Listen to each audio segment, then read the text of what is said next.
Guys, আজকে আমি চলে গেলাম আমাদের স্থানীয় বিখ্যাত একটি চায়ের দোকানে চা খেতে। আর সেই দোকানে চা খেলে আপনার মনে হবে আপনার দিনটাই যেন নতুন করে শুরু হয়েছে। আর একবার এই দোকানে চা খেয়ে গেলে আপনার দ্বিতীয়বার আসতে বাধ্যই হতে হবে। তো ছোট ভাইদেরকে সাথে নিয়ে রওনা দিলাম সেই দোকানে যাওয়ার উদ্দেশ্যে। আর যেতে যেতে দেখতেছি গ্রামের সব অপরূপ সৌন্দর্যের সাথে দেখা মিলল। ব্রিজ, তারপর আরো অনেক নানান কিছু। তো এর মধ্যে আমরা চলে এসেছি উজিতপুরার সেই বাজারে।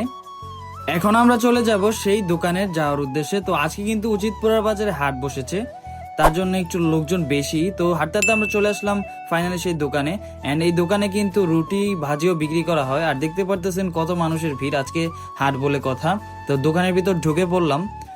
ওকে, তো দেখতে পারতেছেন খুবই ভিড়। ওকে, যেহেতু ভাইরাল চা এবং খুবই টেস্টি চা, সেই কারণে সবসময় ভিড় লেগেই থাকে।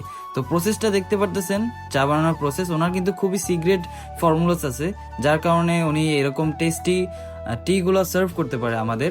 তো দেখতে পারতেছেন উনি কিন্তু চায়ের সাথে মালাইও দিয়ে দিচ্ছে। তো ফাইনালি আমাদের চাগুলো চলে আসে, আমরা খেয়েও নিতেছি। ওকে, খুবই টেস্টি চা। ওকে, তো আমি সাথে করে বাসার জন্য নিয়েও নিতেছি চা। অ্যান্ড ফাইনালি আমাদের যাওয়ার পালা।